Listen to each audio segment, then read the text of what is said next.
When there are bare lands where you would have planted palm oil, where you would have planted sugarcane, I still fail to understand why someone would think about destroying a forest that has been there for decades to plant sugarcane for sugar, and sugar is poison.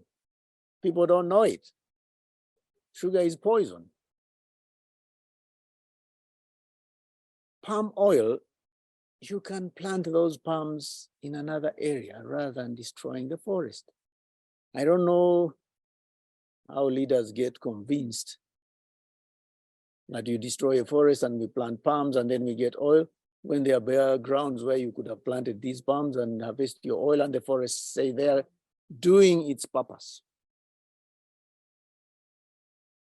You know, look at that.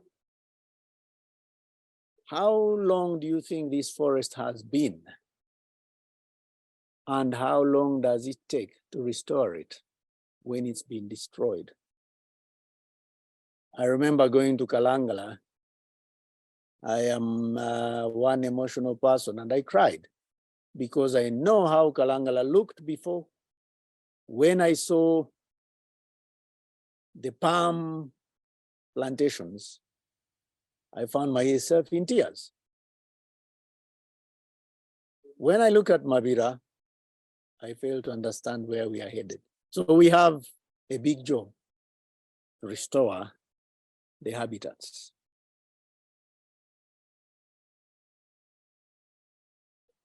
Numbers of Ugandans are increasing. I remember when I saw the first census taking place, I was still young. We were 17 million, I think. But now we might be closing in to 50. So as the population increases, the land to live on reduces. And of course, the important bird areas become a target. Sorry, it's the great blue turako talking to me behind. And so the human settlement, as they are planning on real estates, again, Urutembe is one example, because it was one area where we used to go bird watching when we created those trails I talked about. Now, when you go, you will find people with guns protecting those areas where we used to go to, because they've been bought and they are going to be turned into real estates.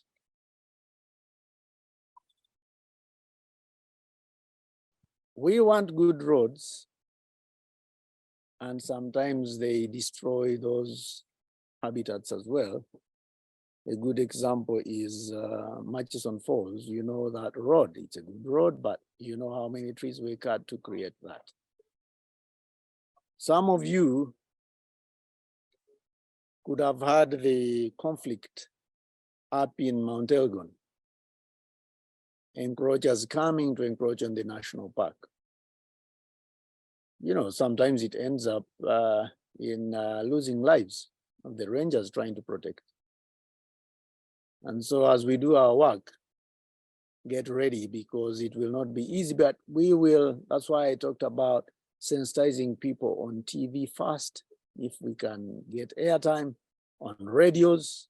Those who know people on radios, if we get airtime on those radios, and we try to teach people what they can gain from that and what they lose by destroying their habitats, we will make a difference. I told you I used to have a program on UBC, and people's minds had changed because they don't know. Even the ones that have gone to school, I'm sorry to say, they do not know what they are doing. Because when it would be calling time, they would call and you see the question they are presenting, and you educate them, and they would tell you that they are going to change. So if we can get airtime on TVs and radios, it will be a good start, and we will change people's minds. And it should be noted that some of the settlements are done on the edges of the important birding areas. I gave an example of Rutembe. And some are inside the boundaries of important birding areas. There is therefore need to demarcate the important birding areas properly so that we reduce on encroachment, at least those that have not been encroached on. If we can stop it by putting demarcations, it would be a big difference. Deforestation. I talked about Mabira. I call it a skeleton now. I don't know if Slivia has something to say or to do about that. We all know what is happening in Bugoma.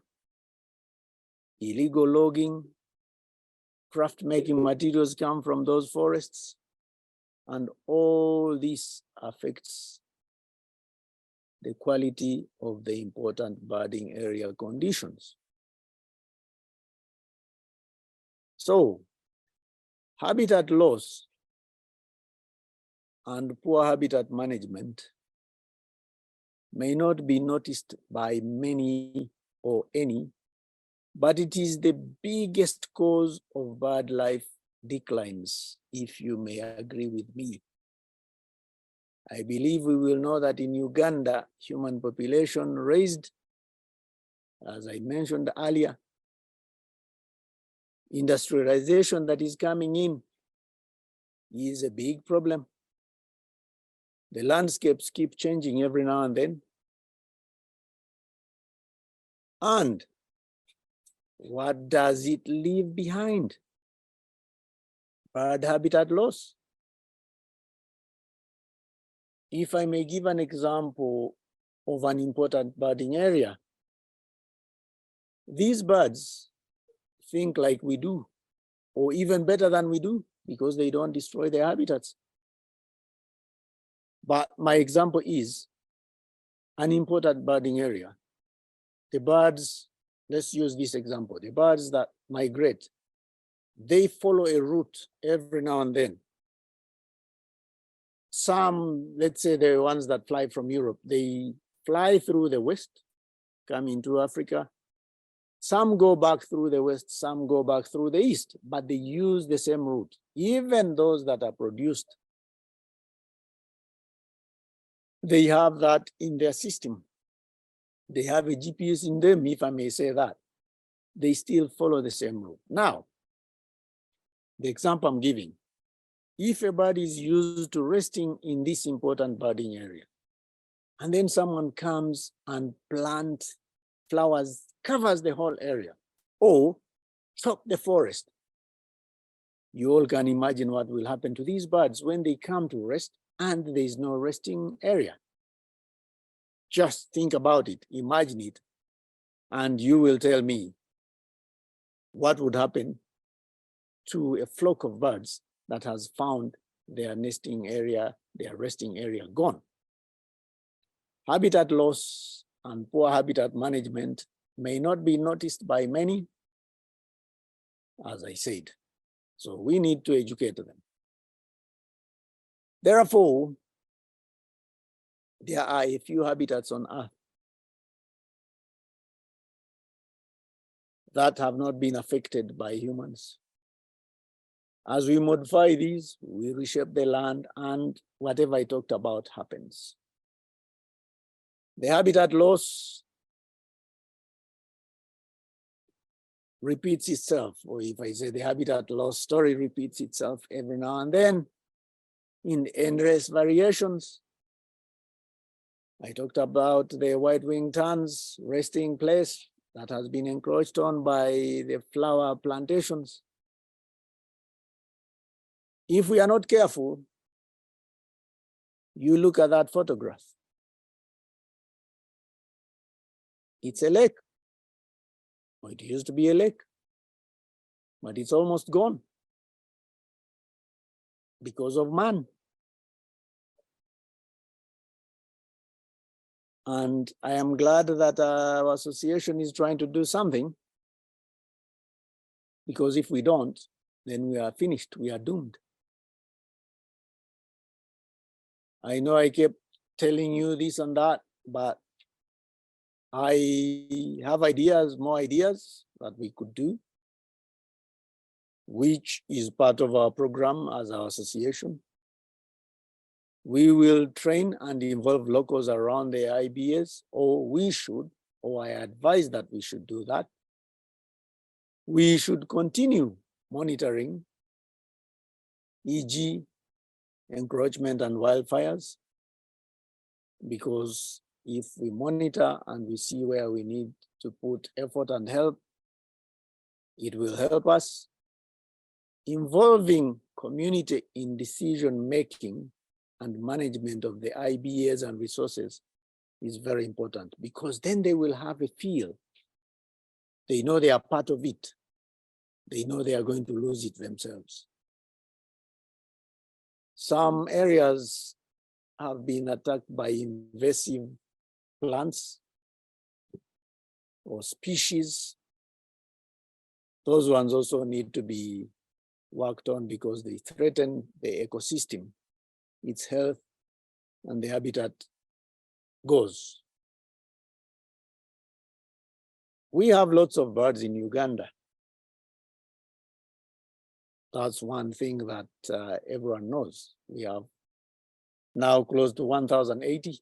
I have found 4 new species for the country myself, and a few other colleagues have found a few. Herbert Biaranga found 1 recently in Tororo. So if we come up with other subgroups and our group that will be actively participating in conservation attempts in order to protect endangered species and their habitats, our point will be made. People will get to know. And we will impact on the bird and habitat conservation efforts. Who wouldn't want to look at birds like these? Now, if we destroy the habitats, we will not find these birds anymore, because some of the birds are not able to adapt, and so they will die. Imagine losing a bird like this. See how beautiful it is? If its habitat is gone. This one is one of the Albertine Rift endemics. You come out of the Albertine region, you will not find it. So if the Albertine Rift region is not protected and we lose such birds, where will we ever find them? And so if we share our love for birds, the conservationists will increase, because we will have taught them. They will get to love it, because when we started, we were few. We've taught more, and the numbers have increased. And the habitats in danger will be protected.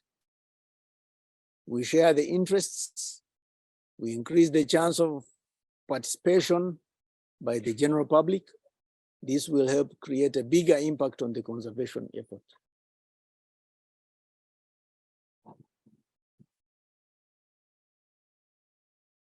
If we enjoy nature, the final action that goes towards protecting endangered species of the birds and their habitats is exactly that, enjoying nature. Because if you enjoy nature, you will not destroy it. And being active in bird watching, which involves nature walks, it ensures there is a constant appreciation of the bird's beauty, because the more you go out into bird watching, the more these people will see how beautiful these birds are. And I want to tell you that Ugandans are cutting more trees than they plant, apart from me. I don't cut trees, I only plant. So over 12% both in protected areas, that is the tree cover